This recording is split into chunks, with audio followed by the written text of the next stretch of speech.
Vietnam fue un campo de pruebas para armas que prosperaron en el barro, el calor y los implacables combates cuerpo a cuerpo. No se trataba de relucientes fusiles de desfile o equipo pulido, sino de lo que seguía disparando cuando todo lo demás se atascaba. En esa guerra, las fuerzas guerrilleras se apoyaron en una mezcla de diseños soviéticos, copias chinas e incluso hardware estadounidense capturado para equilibrar la lucha. Algunas de estas armas y lanzadores se convirtieron en leyendas, no porque fueran perfectos, sino porque eran resistentes, simples y mortalmente efectivos en la jungla. Hoy vamos a enumerar 7 de las armas más impactantes que moldearon cómo se desarrollaron las batallas, cambiaron las tácticas y dejaron una huella en la historia del combate moderno. Número 1. Ametralladora de propósito general M60. La M60 nunca tuvo la intención de ser el arma de primera línea del Vietcong, pero cuando fue capturada cambió instantáneamente la ecuación. Alimentada por cinta, refrigerada por aire y con recámara para 7.62 OTAN, ofrecía un fuego sostenido que superaba con creces cualquier cosa que un escuadrón de fusiles pudiera lograr. Los guerrilleros que lograron apoderarse de una de patrullas emboscadas o bases invadidas la trataban como un tesoro, pesada de llevar, sí, pero valía cada gramo cuando se apretaba el gatillo. Sus cintas de 100 cartuchos permitían a los combatientes desatar ráfagas continuas de fuego que inmovilizaban a las unidades estadounidenses, obligándolas a romper el contacto o pedir apoyo. En comparación con las RPD o DSHK más antiguas, la M60 tenía un equilibrio entre portabilidad y potencia. Un hombre podía llevarla y dispararla con una correa o un bípode, mientras que un segundo hombre llevaba cañones y cintas de repuesto. Consumía mucha munición, pero cuando las líneas de suministro o los depósitos capturados hacían que los cartuchos estuvieran disponibles, se convertía en un terror. Las tropas estadounidenses la apodaron el cerdo por su apetito y volumen, pero los guerrilleros la veían como un premio, un símbolo de que podían usar la potencia de fuego estadounidense contra sus propios dueños. En el campo, a menudo se excavaba en posiciones defensivas para anclar emboscadas, donde su fuego sostenido podía detener convoyes o proteger rutas de retirada. El rugido distintivo de la M60 era inconfundible, y escucharlo desde el lado equivocado de la lucha tenía un efecto escalofriante. Incluso limitadas en número, estas armas capturadas amplificaron las capacidades de las unidades irregulares, dándoles un golpe pesado que rivalizaba con los escuadrones profesionales. Cerró nuestra cuenta regresiva no porque fuera la más común, sino porque cuando aparecía en manos enemigas, el campo de batalla cambiaba, demostrando que a veces el arma más peligrosa es la tuya propia, usada en tu contra. Número 2. AK-47 y AKM. Ninguna lista de armas que definieron Vietnam está completa sin el AK. Robusto, simple y diseñado para seguir disparando cuando estaba cubierto de barro o empapado por las lluvias monzónicas, fue la columna vertebral de la potencia de fuego guerrillera. Con recámara para 7.62 x 39, equilibraba un alcance decente con un impacto contundente, y sus cargadores de 30 cartuchos daban a los combatientes una ventaja seria en fuego, sostenido en comparación con los fusiles de cerrojo más antiguos. Lo que hizo al AK verdaderamente letal en Vietnam fue su tolerancia al abandono. Un combatiente podía arrastrarlo por los arrozales, dormir con él en una hamaca, o enterrarlo en un escondite durante semanas. Seguiría funcionando cuando se volviera a usar. En combate, la mayoría de las tropas lo usaban en modo automático a corta distancia, creando muros de plomo que abrumaban las patrullas en segundos. Su diseño se inspiró en el STG-44 alemán, pero simplificado hasta el punto de que incluso un recluta apenas entrenado podía estar listo para el combate en una tarde. El tipo 56 chino, completo con bayoneta plegable o culata de metal, solo aumentó el número en circulación, inundando la región con variantes. La doctrina guerrillera se apoyaba fuertemente en él. Las emboscadas comenzaban con ráfagas repentinas de fuego de AK. Las patrullas terminaban con una retirada cubierta por AKCs disparando ráfagas hacia la jungla. Las tropas estadounidenses llegaron a reconocer su sonido distintivo al instante. un traqueteo agudo y rítmico que significaba que el peligro estaba cerca. Más allá de la potencia de fuego, el AK simbolizaba la insurgencia misma. Se convirtió en la bandera de la revolución, un fusil con el que todo combatiente podía contar. En el denso terreno de Vietnam, donde la visibilidad se medía en pies y no en yardas, el AK era perfecto, lo suficientemente corto para maniobrar, lo suficientemente potente para penetrar la cobertura y lo suficientemente fiable para durar toda la lucha. No era solo un arma, era la identidad estándar del conflicto. Número 3. RPG-2. El RPG-2 no era bonito, pero era barato, robusto y fácil de entrenar, y en manos de los guerrilleros cambió las reglas del juego. A diferencia de los fusiles o las ametralladoras, este tubo podía perforar búnkeres, vehículos ligeros e incluso helicópteros con la mala suerte de volar demasiado cerca. Su diseño simple lo hacía fiable en condiciones de jungla. Un tubo de acero, miras de hierro y una granada propulsada por cohete con una ojiva de carga hueca. Los combatientes podían aprender lo básico en minutos. Y esa baja curva de aprendizaje significaba que incluso los reclutas nuevos podían lograr resultados devastadores. El RPG-2 dio a los guerrilleros una herramienta de ataque a distancia que obligó a las unidades estadounidenses a alterar sus tácticas. Los convoyes necesitaban más blindaje, las bases necesitaban más defensas perimetrales, y los helicópteros no podían merodear a baja altura sin el riesgo de que un cohete saliera disparado de una línea de árboles. Su alcance no era enorme, unos 200 metros efectivos, pero en territorio de emboscadas eso era más que suficiente. Las dotaciones a menudo llevaban múltiples ojivas atadas a sus espaldas, listas para disparar una y recargar bajo cobertura. Comparado con armas más pesadas operadas por dotación, el RPG-2 era lo suficientemente ligero para que un hombre lo llevara y escondiera, por lo que se integraba perfectamente con la estrategia de golpear y huir. Las líneas de suministro de China y la Unión Soviética mantuvieron el flujo de cohetes, por lo que se convirtió en uno de los sistemas antitanque más comunes del conflicto. El ruido y el destello de un lanzamiento también tenían un efecto psicológico. Las tropas estadounidenses sabían al instante que estaban siendo blanco de algo que podía destrozar un transporte o atravesar la cobertura. Con el tiempo, el legado del RPG-2 en Vietnam demostró que un lanzador simple y desechable podía cambiar la dinámica del campo de batalla, tanto como cualquier arma automática. Número 4. Carabina semiautomática SKS. La SKS fue un fusil puente que conectó el viejo mundo de los cerrojos con el nuevo mundo de las carabinas semiautomáticas. Compacta, manejable y lo suficientemente ligera para patrullas largas, usaba la misma munición que el AK, lo que facilitaba a los guerrilleros seguir alimentándola sin tener que lidiar con diferentes calibres. Su cargador fijo de 10 proyectiles se cargaba con peines, y aunque eso suena lento en comparación con los cargadores desmontables, en la práctica simplificaba la logística y evitaba perder equipo en el barro o la maleza. La bayoneta plegable adjunta la hacía multipropósito, un fusil para disparos de alcance medio y una lanza para el combate cuerpo a cuerpo.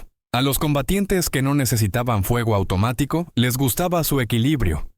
Podía impactar con más precisión que el AK a distancias moderadas y aún así, mantenerse fiable cuando estaba mojada o sucia. Las copias chinas, tipo 56, aumentaron los números, por lo que la SKS se convirtió en una vista familiar en toda la región. Para los nuevos reclutas era más fácil de dominar que las armas alimentadas por cinta o los subfusiles.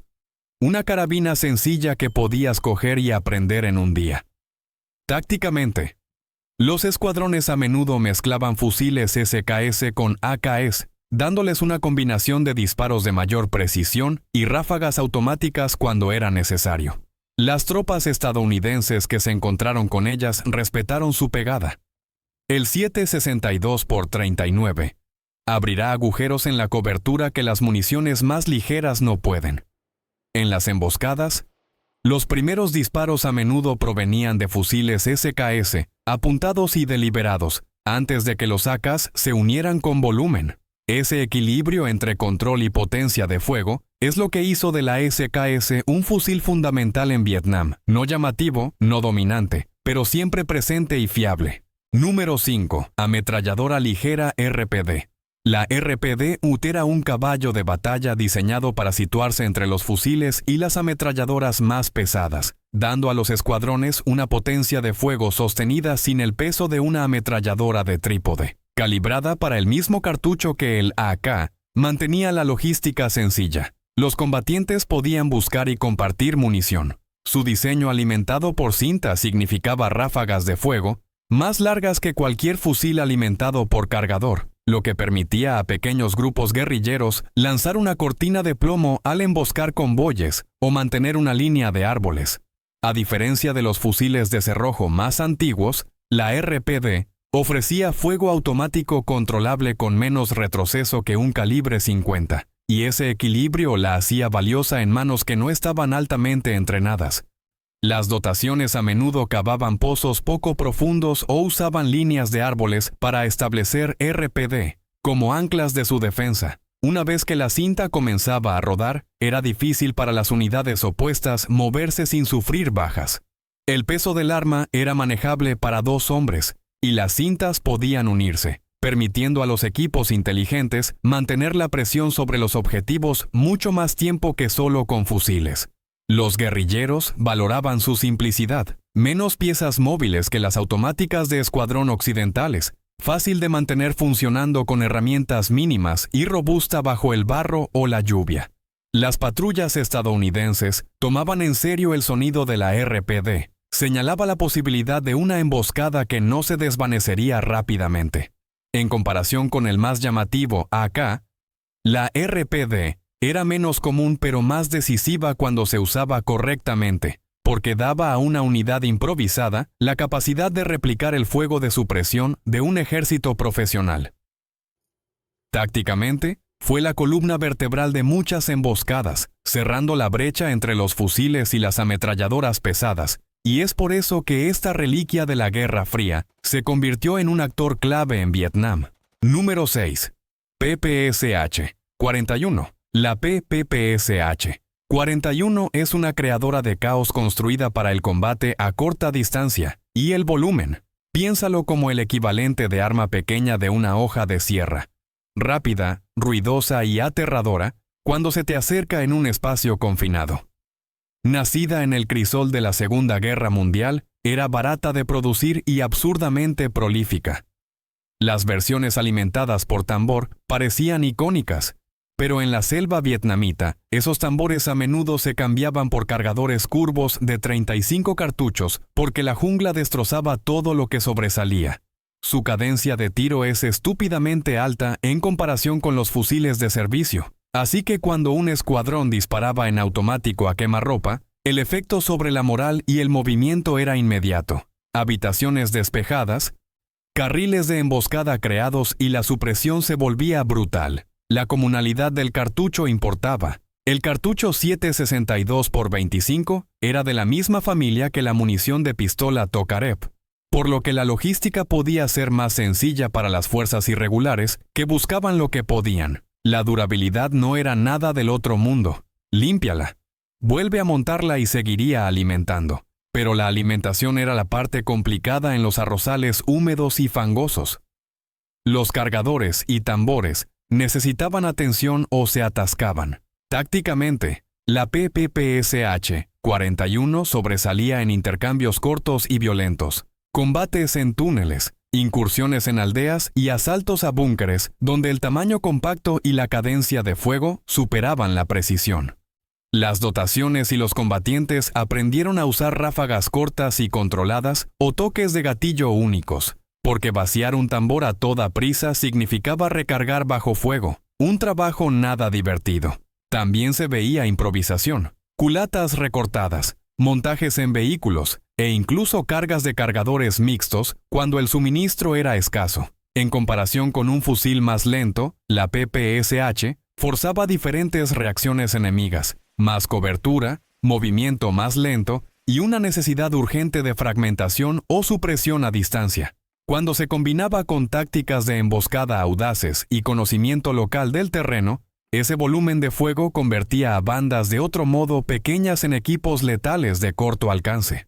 El tipo 50 chino y otros clones extendieron el diseño aún más, por lo que la disponibilidad se mantuvo alta en todos los frentes. En resumen, no era una estrella de largo alcance. Era un terror de corto alcance que permitía a los combatientes mal entrenados infligir impacto en segundos, y ese tipo de efecto importaba mucho en las peleas cercanas y desordenadas de Vietnam. Número 7. Ametralladora pesada DSHK. La DSHK era el tipo de herramienta que convertía un disparo afortunado en un dolor de cabeza táctico para helicópteros y vehículos ligeros. En Vietnam apareció montada en trípodes, en soportes improvisados para camiones y escondida en líneas de árboles donde una ráfaga bien colocada podía destrozar un rotor o perforar una armadura delgada. Es pesada, las tripulaciones y la logística importan, pero ese peso venía con un efecto real. Un largo alcance y balas que transportaban energía más allá del alcance de las armas pequeñas.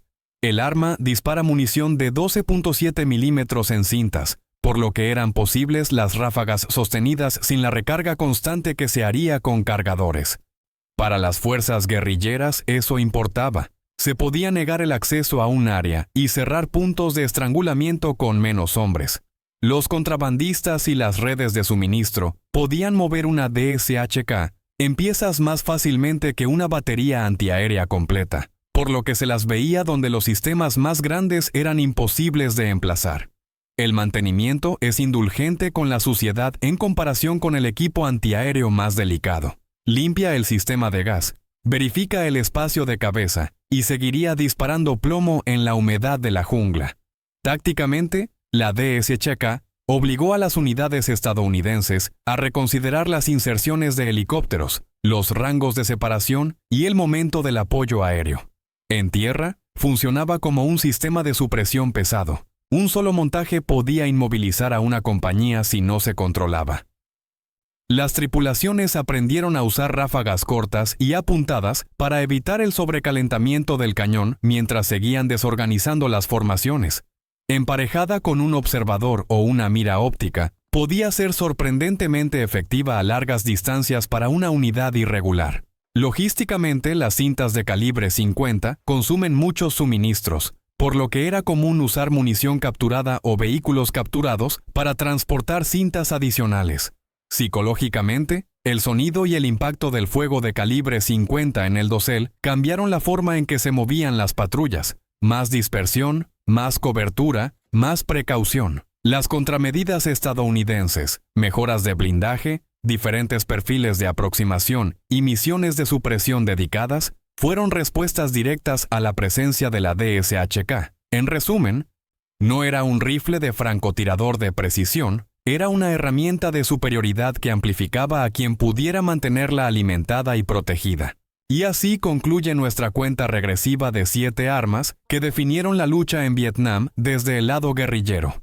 Cada una de estas herramientas, desde los monstruos alimentados por cinta que destrozaban helicópteros, hasta las carabinas simples y los tubos lanzacohetes que daban a pequeños equipos una enorme ventaja, moldeó cómo se libró la guerra en tierra y en el aire. Lo que destaca no es solo la potencia de fuego, sino cómo estas armas se adaptaban al entorno. Selvas húmedas, terreno accidentado y combatientes que tenían que arreglárselas con lo que podían capturar o contrabandear. La fiabilidad, la simplicidad y el valor de choque importaban más que el pulido. Y estas 7 demostraron su valía una y otra vez. Ya fuera el icónico traqueteo de un AK, el trueno de una DSHK o el silbido repentino de un RPG. Cada sonido llevaba una historia de cómo la guerra de guerrillas podía frustrar incluso al ejército más avanzado de su tiempo.